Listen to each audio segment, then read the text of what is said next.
அந்த இடத்துக்கும் அந்த காரியத்துக்கும் ஒரு சக்தி கிடைக்கும். ஸோ பாரத் சேவா விவசாயிகளுடன், கைவினை பொருட்கள் செய்பவர்களுடன், மக்களுடன் சேர்ந்து ஒரு வருடம் முன்னாடி இனாக்ரேட் பண்ணோம். அதோட ஆக்சுவல் ஒரு வருடம் ஏப்ரல் மாதம் வருது. பட் எலெக்ஷன்ஸ் இருக்கிறதுனால அதனால் முன்னாடி வச்சுருக்கோம். ஒரு 1 month முன்னாடியே வைக்கிற மாதிரி ஒரு நிர்பந்தம் ஏற்பட்டது. பாரத் சேவா ஆரம்பித்து கொஞ்ச நாளைக்கெல்லாம் அதுக்கு முன்னாடி நாங்கள் ட்ராவல் பண்ணதில் பாரத் மார்க்கெட் அப்படின்னு ஒரு என்டிட்டி உருவாக்கினோம்.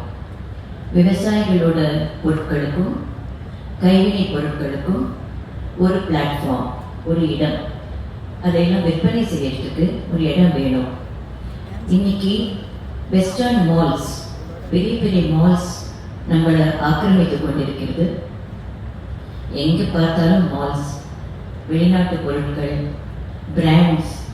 நம்ம பசங்க எல்லாருக்கும் இதுதான் வாழ்க்கை அப்படின்னு நினைக்கிறாங்க. இப்போ இந்த ஜெனரேஷனுக்கு பழைய இந்தியாவில் இருந்த சுபீட்சமோ ப்ராஸ்பரிட்டியோ ஒரு இருந்த பொருட்கள் பற்றியோ யாருக்கும் ஜாஸ்தி தெரிய வாய்ப்பு இல்லை.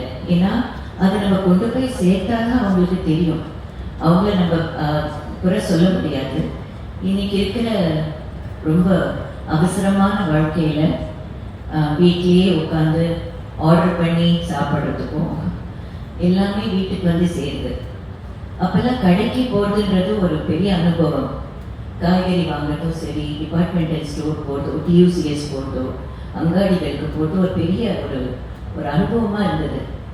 குடும்பமாக போகிறது ஒரு மனசுக்கே ஒரு பெரிய ஒரு மாறுதலாக இருந்தது. அங்கே போய் வாங்குறதுன்றது ஒரு அனுபவம். இன்னைக்கு அந்த அனுபவங்கள்லாம் குறைஞ்சிக்கிட்டே வருது.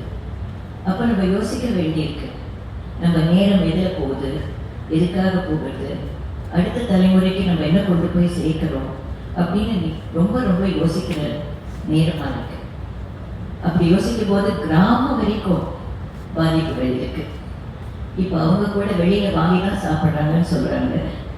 சமைக்கிறது குறைஞ்சாச்சு. இருந்தாலும் அதுக்கு சில காரணங்கள் இருக்கலாம். வேலை வலுவாக இருக்கலாம், சூழ்நிலை சம்பந்தமாக இருக்கலாம். நம்ம யாரையும் குறை சொல்ல முடியாது. இருந்தாலும் நம்மளால் முடிஞ்ச அளவுக்கு அந்த காலத்து இந்தியாவை அப்பப்போ கொஞ்சம் நம்ம ஞாபகத்துக்கு கொண்டு வரணும். அடுத்த தலைமுறைக்கு இப்படி ஒரு நாடு, நம்ம இருக்கிற நாடு இப்படிதான் இருந்தது அப்படின்னு காட்டுறதுக்கு சில அடையாளங்கள் தேவைப்படும். அதோட முயற்சி தான் பாரத் மார்க்கெட். எங்களோட